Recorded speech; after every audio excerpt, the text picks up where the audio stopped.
Bioreactor recombinant প্রোটিনের যদি আমরা লার্জ স্কেল বা কমার্শিয়াল স্কেলে প্রোডাকশন করতে চাই, কি করা হয়? বায়োরিয়াক্টর দিয়ে করা হয় recombinant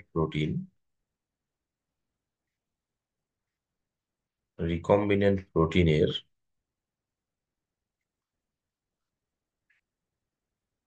large scale or commercial স্কেলে প্রোডাকশন, বাণিজ্যিক ভিত্তিতে উৎপাদন যদি আমরা করতে চাই, তাহলে যেই ভেসেলস, ডিভাইস, ইকুইপমেন্ট ব্যবহার করি তাকে আমরা বায়োরিয়াক্টর বলি। তাহলে এটা একটা কন্টেনার বলতে পারি।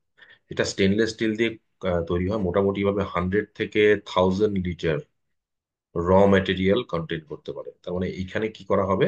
এখানে রিকম্বিনেন্ট প্রোটিনের প্রোডাকশন হয়। চলো, রিকম্বিনেন্ট প্রোটিনের যদি প্রোডাকশন হয়, রিকম্বিনেন্ট প্রোটিন থাকে কোথায়? আমরা জানি যে এরকম ধরনের, ধরো কোনো একটা ট্রান্সজেনিক ব্যাকটেরিয়া আছে, সেই ট্রান্সজেনিক ব্যাকটেরিয়া, ধরে নাও এটা ইকোলাই, ইকোলাইয়ের মধ্যে আমরা একটা রিকম্বিনেন্ট ডিএনএ দেখতে পাচ্ছি। এখানে ধরো একটা রিকম্বিনেন্ট ডিএনএ আছে, এটা কোনো রিকম্বিনেন্ট ডিএনএ, এর মধ্যে ধরো ফরেন জিন আছে, এখানে ফরেন জিন দেখাচ্ছে, এটা ফরেন জিন। তাহলে এইটা হচ্ছে কি রিকম্বিনেন্ট ডিএনএ। এই ডিএনএটাকে আমরা কি নামে ডাকবো? Recombinant DNA. আর এই সেলটা হচ্ছে রিকম্বিনেন্ট সেল, তাই তো? ধরে নাও এটা ইনসুলিন তৈরি করার জিন। এবার এটাকে যদি আমরা কালচার মিডিয়ামে রাখি, তাহলে এরকম ধরনের অনেক ইকোলাই পাবো, ট্রান্সজেনিক। তো এই অনেক ইকোলাইয়ের মধ্যে প্রচুর প্রচুর রিকম্বিনেন্ট ডিএনএ থাকবে। এই রিকম্বিনেন্ট ডিএনএ ট্রান্সক্রিপশন, ট্রান্সলেশনের মাধ্যমে ফাইনাল এরকম ধরনের একটা প্রোটিন জেনারেট করবে। তো এই প্রোটিনটাকে আমরা কি বলবো? Recombinant protein. এটাকে আমরা বলবো রিকম্বিনেন্ট প্রোটিন। বিভিন্ন ধরনের রিকম্বিনেন্ট প্রোটিন হতে পারে। ধরে নাও এটা ইনসুলিন তৈরি করার জিন ঢুকিয়ে দেওয়া হয়েছে, তো এখানে রিকম্বিনেন্ট প্রোটিন ইনসুলিন হবে।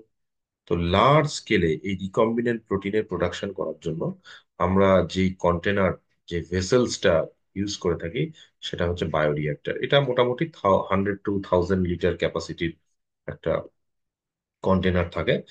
বায়োরিয়াক্টর দুই ধরনের হয়, দুই ধরনের বায়োরিয়াক্টর হয়। একটা হচ্ছে একটা বায়োরিয়াক্টর দেখাই, একটা বায়োরিয়াক্টর হয় হচ্ছে স্টিয়ার ট্যাঙ্ক, সিম্পল স্টিয়ারও বলে এটাকে।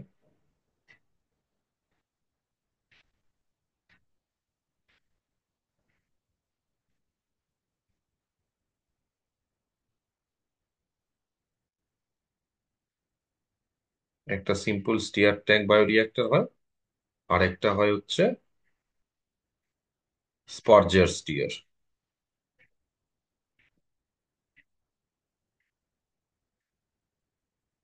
Spouse stirred tank. মেকানিজম দুটোর একই, দুটোই রিকম্বিনেন্ট প্রোটিনের এখানে প্রোডাকশন হবে। অনেক অনেক ব্যাকটেরিয়া গুলো গ্রো করবে। এটা কালচার মিডিয়াম থাকে। একটু ডিফারেন্স আছে, যে সিম্পল স্টিয়ার ট্যাঙ্ক বায়োরিয়াক্টর আর স্পার্জার স্টিয়ার ট্যাঙ্ক বায়োরিয়াক্টরে, স্পার্জার স্টিয়ার ট্যাঙ্ক বায়োরিয়াক্টর না একদম সরাসরি এয়ার সাপ্লাই করা হয়। এটা একটা স্পেশালিটি আছে, এখানে এয়ার সাপ্লাই। আর সিম্পল স্টিয়ারটা সেরকম ধরনের নয়। তো চলে আসি আমরা কিভাবে কাজ করে এই জিনিসটা আমরা দেখে নিই আগে। ধরে নাও প্রথমটা আমি দেখাচ্ছি, যে সিম্পল স্টিয়ার ট্যাঙ্ক। হ্যাঁ, এখানে হয় কি, এখানে এরকম ধরনের, এটা ইরেজ করি, অসুবিধা নেই।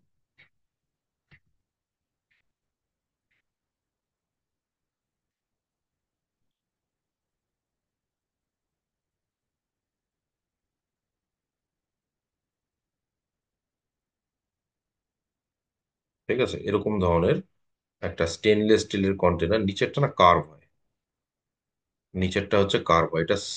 একটা স্টেনলেস স্টিলের কন্টেনার। ঠিক আছে, এরকম একটা লিড থাকে উপরে, স্টেনলেস স্টিল দিয়ে মেড আপ হয়। এই যে বললাম 100 to 1000 লিটার ক্যাপাসিটি থাকতে পারে, নিচেরটা হচ্ছে কার্ভ হয়, এটা স্টেনলেস স্টিল দিয়ে মেড আপ। আচ্ছা চলো, এখানে থাকে কি, এর মোটামুটি এই মাঝামাঝি জায়গায় এখানে এরকম ধরনের কি থাকে, এরকম ধরনের একটা রোটেটর, মোটর লাগানো থাকে। এটা না রোটেট করে, এটা ঘুরতে পারে। এবার এর সাথে এরকম ধরনের ব্লেড থাকে কানেক্টেড। তো একটা পার্টিকুলার স্পিডে খুব ধীরে স্ট্রিমিং করা হয়, জাস্ট হালকা স্ট্রিমিং করানো হবে।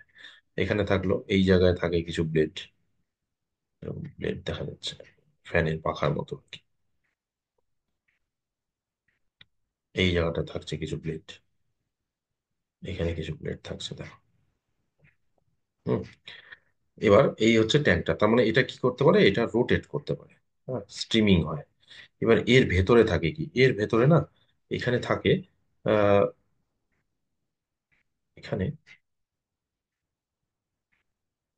মোটামুটি এই যে টপ ব্লেডটা আছে তার বেসের, বেস লেভেলে এখানে কি থাকে, এখানে হচ্ছে কালচার মিডিয়াম থাকে, দিজ আর কালচার মিডিয়াম। এটা হচ্ছে কালচার মিডিয়াম আছে এখানে, এগুলো জায়গায় কালচার মিডিয়াম আছে, full of culture media. Culture media যেখানে এই ট্রান্সজেনিক ব্যাকটেরিয়া গুলো গ্রো করবে, কারণ রিকম্বিনেন্ট ব্যাকটেরিয়া গুলোকে তো গ্রো করতে হবে। বারবার তো আমরা জেনেটিক ইঞ্জিনিয়ারিং এর মাধ্যমে ওই ব্যাকটেরিয়া তৈরি করবো না। ঠিক আছে। এবার এইটা থাকলো হচ্ছে কালচার মিডিয়া, চলো এটা লিখে দিই, এটা হচ্ছে কালচার মিডিয়া ইনোকুলাম যা বলি, এটা হচ্ছে কালচার মিডিয়াম। এবার এই কালচার মিডিয়ার মধ্যে কি থাকে, কালচার মিডিয়ার মধ্যে না রিকম্বিনেন্ট ব্যাকটেরিয়া গুলোকে ছেড়ে দেওয়া হয়। চলো রিকম্বিনেন্ট ব্যাকটেরিয়া প্রথমে এক দুটো ছেড়ে দেওয়া হয়, এবার কালচার মিডিয়ার মধ্যে এরা গ্রো করবে। এবার এটাকে না মাঝে মাঝে স্ট্রিমিং করানো হয়, স্ট্রিমিং করালে পরে এরা স্প্রেড হয়ে যাবে, যাতে সব জায়গায় ছড়িয়ে যায়, সেখান থেকে তারা নিউট্রিয়েন্ট আপটেক করতে পারে, এই জন্য ওভারঅল স্ট্রিমিংটা কম। হুম। এই জন্য রোটেটার এই জন্য লাগানো হয়। তো এটাকে কি করা হয়, এরকম কালচার ট্রান্সজেনিক ব্যাকটেরিয়া গুলো ধরো, এগুলো এখানে প্রচুর পরিমাণে গ্রো করবে। এবার দেখো ব্যাকটেরিয়া এখানে থাকছে কালচার মিডিয়ামের মধ্যে, এটাকে আমরা ইনোকুলাম বলবো। এবার এখানে যখন ব্যাকটেরিয়া থাকছে তার মেটাবলিজম চলছে, তো যে কোনো জায়গায় যখন বায়োকেমিক্যাল রিয়াকশন বা মেটাবলিজম গুলো চালানো হয়, তো সেখানে একটা টেম্পারেচার ফ্যাক্টর, তো টেম্পারেচারকে দেখার জন্য এখানে কি থাকে, একটা এরকম ধরনের থার্মোমিটারকে ঢুকিয়ে দেওয়া হয়। হ্যাঁ, এটা দিয়ে টেম্পারেচারকে দেখা হয়। এবার কোনো সময় যদি টেম্পারেচার বেড়ে গেল, টেম্পারেচার বেড়ে গেলে কি করা হয়, এর বাইরে দিয়ে, টেম্পারেচার যদি বেড়ে যায় এর বাইরে দিয়ে না কন্ডেন্সার থাকে, তো জ্যাকেটের মতো ওভারঅল একদম সুপারফিশিয়াল এয়ার দিয়ে টোটাল থ্রি ডাইমেনশনাল জিনিসটাকে চিন্তা করো, কন্টেনারের চারিদিক দিয়ে এরকম ধরনের একটা জ্যাকেটের মতো লেয়ার আছে, এটা হচ্ছে কন্ডেন্সার। এই কন্ডেন্সারের মধ্যে কি করা হয়, কন্ডেন্সারের মধ্যে আহ দেখো এখানে, এখান দিয়ে কন্ডেন্সারের যদি টেম্পারেচার বেড়ে যায়, তবে এখান দিয়ে ওয়াটার, হ্যাঁ, ওয়াটারকে ফ্লো করানো হয়। তাহলে ওয়াটার ফ্লো করে এই টেম্পারেচারকে মেনটেন করা হয়। টেম্পারেচার যদি কোনো সময় বেড়ে যায়, এক্সেস টেম্পারেচার হয়ে যায়, তাহলে আমরা এখানে কি ইউজ করি, কন্ডেন্সার ইউজ করি। ঠিক আছে, এরকম ধরনের কন্ডেন্সার থাকে এখানে, কন্ডেন্সার দিয়ে টেম্পারেচারকে মেনটেন করা হয়। চলো এবার আমরা কি দেখি যে এখানকার আরেকটা ইম্পর্টেন্ট জিনিস হচ্ছে পিএইচ, তাই না? আরেকটা ইম্পর্টেন্ট জিনিস হচ্ছে পিএইচ। তো পিএইচ দেখার জন্য একই রকম ভাবে এখানে একটা পিএইচ মিটার থাকে, এখানে একটা পিএইচ মিটার থাকলো। এবার ধরো ব্যাকটেরিয়া গুলো, ধরে নাও কোনো একটা ট্রান্সজেনিক ব্যাকটেরিয়া আছে, সেটা স্লাইট অ্যাসিডিক পিএইচ এ থাকে বা স্লাইট অ্যালকালাইন পিএইচ এ থাকে, এই পিএইচ কে মেনটেন করার জন্য, যদি অ্যাসিডিক পিএইচ হয়ে যায় বা বেশি বেসিক অ্যালকালাইন পিএইচ হয়ে যায়, তাকে মেনটেন করার জন্য না এখানে একটা বাফার স্টক লাগানো, buffer solution, buffer solution, strong acid weak base এগুলো দিয়ে বাফার থাকে। তো এখানে থাকে বাফার স্টক, প্রয়োজন মতো করে এখানে বাফার অ্যাড করা যেতে পারে, এখানে বাফার স্টক থাকে, এখানে একটা বাফার স্টক থাকে, এখানে বাফার অ্যাড করা হয়। এবার সব শেষে এই জায়গায় একটা আউটলেট থাকে। ঠিক আছে, এখান দিয়ে একটা আউটলেট থাকে, এরকম, এরকম একটা আউটলেট আছে পাইপের মতো, ধরো এখান থেকে একটা আউটলেট আছে, এখান থেকে এই আউটলেটটা ধরো বন্ধ হয়ে আছে, যখন দরকার পড়বে এখান থেকে কালেক্ট করে নেওয়া হবে। এবার দেখো কি হলো, এখানে আমরা ট্রান্সজেনিক ব্যাকটেরিয়া ছেড়ে দিলাম কালচার মিডিয়ামের মধ্যে, টেম্পারেচার মেনটেন করার জন্য থার্মোমিটার আছে, বেড়ে গেলে পরে কন্ডেন্সার দিয়ে কন্ট্রোল করা যাবে, পিএইচ কে মেনটেন করার জন্য বাফার স্টক দিয়ে দেওয়া হয়েছে। তো এই রিকম্বিনেন্ট ব্যাকটেরিয়া গুলো যখন এখানে গ্রো আপ করবে, তো তাদের প্রোডাক্ট, তারা কি তৈরি করতে পারে, রিকম্বিনেন্ট এই ব্যাকটেরিয়া গুলো ওই যে রিকম্বিনেন্ট প্রোটিন তৈরি করতে পারে। তাহলে এই কালচার মিডিয়ামের মধ্যে ধরো এরকম ধরনের রিকম্বিনেন্ট প্রোটিন জেনারেট হচ্ছে, ঠিক আছে, এরকম ধরনের এগুলো ধরে নাও রিকম্বিনেন্ট প্রোটিন। তাহলে এরা আছে, এরা কালচার মিডিয়ামের মধ্যে রিকম্বিনেন্ট প্রোটিন সিক্রিট করছে, ধরে নাও এটা ইনসুলিন তৈরি করার যদি ব্যাকটেরিয়া হয়, তাহলে এই কালচার মিডিয়ার মধ্যে ইনসুলিন থাকবে। তাহলে একটা পার্টিকুলার টাইম পর এখান থেকে আমরা কি করব, এখান থেকে আমরা কালেক্ট করে নেবো, বের করে নেবো। যেটা এখান থেকে বের করা হয় সেটা কি রিকম্বিনেন্ট প্রোটিন? না, র ম্যাটেরিয়াল। এর মধ্যে রিকম্বিনেন্ট প্রোটিন আছে, অবশ্যই। কিন্তু আমরা যেটা বের করছি তার মধ্যে রিকম্বিনেন্ট প্রোটিন থাকছে, কিছু ব্যাকটেরিয়া চলে আসবে, কিছু ডেড সেল চলে আসবে, কিছু মেটাবলিক ওয়েস্ট আসবে, কালচার মিডিয়াম আসবে। সো এটাকে আমরা কি বলছি? আমরা র ম্যাটেরিয়াল বলছি। তাহলে আমরা যেটা আইসোলেট করলাম আউটলেট দিয়ে, এটা কি করলাম? আইসোলেট করলাম। যেটা আমরা আইসোলেট করলাম সেটা হচ্ছে, আইসোলেশন করলাম, সেটা হচ্ছে র ম্যাটেরিয়াল। এর মধ্যে রিকম্বিনেন্ট প্রোটিনও আছে, কিছু কালচার মিডিয়াম চলে আসবে, ব্যাকটেরিয়া চলে আসবে, আদার ওয়েস্ট ম্যাটেরিয়াল চলে আসবে। তাহলে র ম্যাটেরিয়ালসকে কিন্তু আমরা সরাসরি ইউজ করতে পারবো না। কি করতে হবে? এখান থেকে আমাকে করতে হবে কি, সেপারেশন করতে হবে। এখান থেকে আগে সেপারেশন করতে হবে। ঠিক আছে? এবার সেপারেশনের পর কি করতে হবে? তার পিউরিফিকেশন করতে হবে। সেপারেশনের পর পিউরিফিকেশন করতে হবে। ঠিক আছে? এবার দেখো, এই যে স্টেপগুলো আমরা চালাচ্ছি না কেন? যে এখান থেকে আমাদের অ্যাবসলিউট যে রিকম্বিনেন্ট প্রোটিন সেটাকে সেপারেট করা, সেখান এইটাকে বের করা, এটা আমাদের কাজে লাগে। এই জন্য আমরা এটাকে সেপারেশন চালাই, তারপরে পিউরিফিকেশন করি। এবার হতে পারে যে প্রোডাক্টটা জেনারেট হলো, ধরো সেটা কোনো অ্যান্টিবায়োটিক বা কোনো ভ্যাকসিন বা কোনো ড্রাগ, যদি তাই হয় তবে তার কি করতে হবে? তার টেস্টিং এবং ট্রায়াল করতে হবে। এটা ডিপেন্ড করে কি প্রোডাক্ট, তবে তার টেস্টিং এবং ট্রায়াল হবে। এটা সব ক্ষেত্রে হয় না। যদি কোনো ফুড প্রোডাক্ট হয় তাহলে কোয়ালিটি টেস্ট করা হবে, সেটা আলাদা ব্যাপার।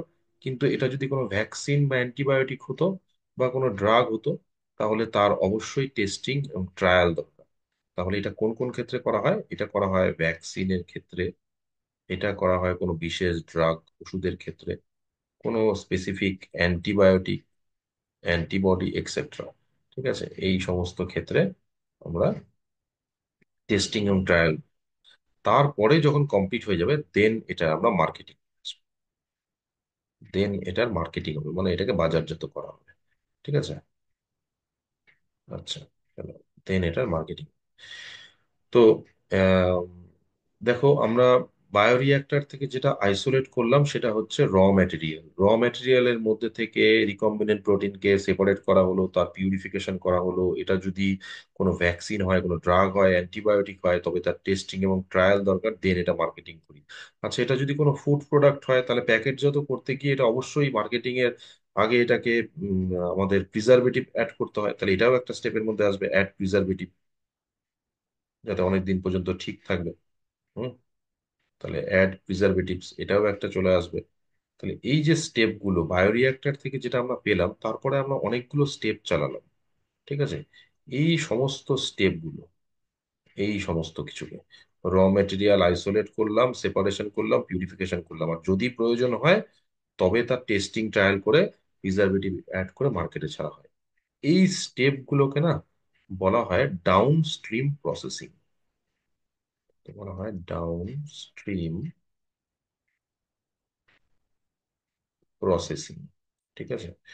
Down stream processing. এবার ডাউন স্ট্রিম প্রসেসিং একদম যে এক্সাক্ট সেম হবে এটা নয়, এটা প্রোডাক্ট টু প্রোডাক্ট ভ্যারি করে। যদি কোনো অ্যান্টিবায়োটিক হয়, কোনো ভ্যাকসিন হয় বা কোনো স্পেসিফিক ড্রাগ হয়, তাহলে সেপারেশন পিউরিফিকেশনের পর কিন্তু তার অবশ্যই টেস্টিং এবং ট্রায়াল দরকার। যেমন ভ্যাকসিনের ক্ষেত্রে ট্রায়াল হয়, প্রথমে অ্যানিমাল ট্রায়াল হবে, হ্যাঁ, তোমরা জানো। ওই সেই নকআউট ইঁদুরের উপর করা হয়, দেন এটা হচ্ছে গিনিপিগের উপর হয়, তারপরে হচ্ছে মাংকির উপর ট্রায়াল হয়, তারপরে হিউম্যান ট্রায়াল হবে, তারপরে সমস্ত কিছু টেস্টিং ওকে, সমস্ত কিছু সাইড এফেক্ট স্টাডি করা হবে। কোনো হেলথ ক্ষেত্রে, হিউম্যানের ক্ষেত্রে কোনো রকম এফেক্ট দেখা যাবে না, হ্যাঁ, কোনো সাইড এফেক্ট দেখা যাবে না, দেন এটাকে আমরা মার্কেটিং। এবার এটা যদি কোনো ফুড প্রোডাক্ট হয় তাহলে অবশ্যই কোনো প্রিজারভেটিভ অ্যাড করতে হবে। শোনো, ডাউন স্ট্রিম প্রসেসিংটা না প্রোডাক্ট টু প্রোডাক্ট ভ্যারি করে, এটা কিন্তু অ্যাবসলিউট সেম হয় না। আর মোটামুটি ভাবে কমন স্টেপ হচ্ছে সেপারেশন পিউরিফিকেশন, সবার ক্ষেত্রেই হয়। তারপরে যদি প্রয়োজন হয় টেস্টিং ট্রায়াল হবে, তারপরে প্রিজারভেটিভ অ্যাড হয়ে এটা মার্কেটিং আসবে। এই প্রসেসকে আমরা বলে থাকি ডাউন স্ট্রিম প্রসেসিং। এই যে বায়োরিয়াক্টরটা দেখলে না, স্পেশালি এটা হচ্ছে কোন bioreactor? Simple stirred tank bioreactor. দেখো, এই বায়োরিয়াক্টরের মধ্যে কোনোখানে কিন্তু অক্সিজেন সাপ্লাই নেই। সুতরাং এইটা, এই বায়োরিয়াক্টরটা না স্পেশালি এরকম ধরনের কিছু অ্যানারোবিক ব্যাকটেরিয়ার ক্ষেত্রে খুব ভালো কাজ করে। এরোবিক ব্যাকটেরিয়াকে কাজ করানো যায়, এখন এখানেও এয়ার সাপ্লাই করে এই কাজটাও করানো যায়, এখান দিয়ে এয়ার সাপ্লাই করানো যেতে পারে। আর এটা যেটা থাকলো এই আউটলেটটা, এখান দিয়ে আমরা কি র মেটেরিয়ালটাকে এক্সট্রাক্ট করি। ঠিক আছে? চলো চলে আসি স্পার্জার স্টিয়ার ট্যাঙ্ক বায়োরিয়েক্টর, এটাতে আসবো। প্রসেস একই রকম, শুধু একটু ডিফারেন্স হবে। হ্যাঁ, একটু ডিফারেন্স হবে। দেখো, সরাসরি আমরা চলে আসি স্পার্জার স্টিয়ার ট্যাঙ্ক।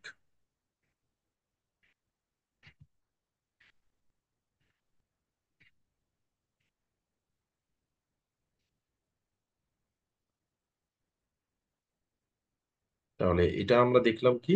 এটা দেখলাম হচ্ছে, এটা কোন বায়োরিয়াক্টর? Simple steered.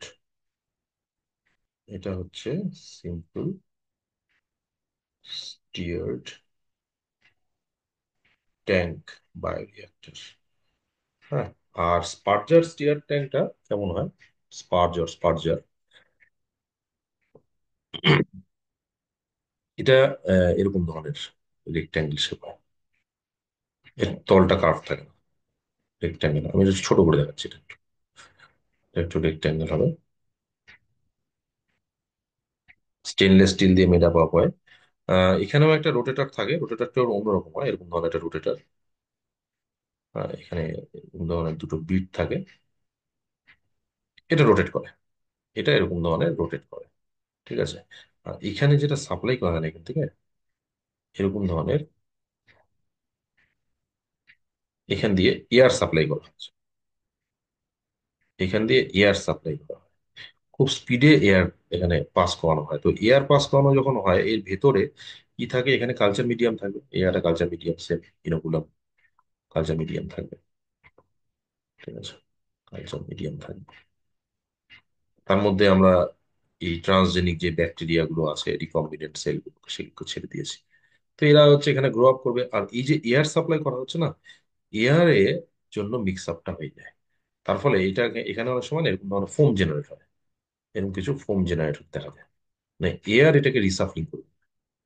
সেম ঘটনা, টেম্পারেচারকে মেনটেন করার জন্য এখানেও ওই একই রকম থার্মোমিটার, হ্যাঁ, আর পিএইচ মিটার এখানেও আছে, অ্যাড করা হয়। তবে কি, এখানে কন্ডেন্সারের দরকার নেই, যেহেতু এয়ার সাপ্লাই করা হচ্ছে। তো সেই ক্ষেত্রে আমরা এয়ার দিয়ে এই টেম্পারেচারকে মেনটেন করতে পারি। তো এই হচ্ছে বিষয়। তো দিস ট্যাঙ্ক বায়োরিয়েক্টর, এটাকে আমরা কি বলে থাকি? স্পার্জ। Spurge stair tank. ঠিক আছে। তো এখানে এয়ারের সাহায্যে রিসাফিং করা হয়। আহ, এটা এক্সক্লুসিভলি তাদের জন্য যারা এরোবিক অর্গানিজম গুলো আছে, তাদের জন্য খুব ভালো কাজ করে। হুম, এই হচ্ছে। একই রকম ভাবে এখান থেকেও আমরা একটা, এখানে আউটলেট থাকবে। সেই আউটলেট থেকে আমরা কালেক্ট করবো কাকে? র মেটেরিয়াল কালেক্ট করে আবার একই রকম ঘটনা। আইসোলেশন হলো, separation, purification, downstream processing এ যাবো। ব্যাস, এই হচ্ছে দুই ধরনের বায়োরিয়েক্টর। তো একটু এটার মেকানিজমটা একটু পড়তে হবে, বিশেষ করে সিম্পল স্টিয়ার।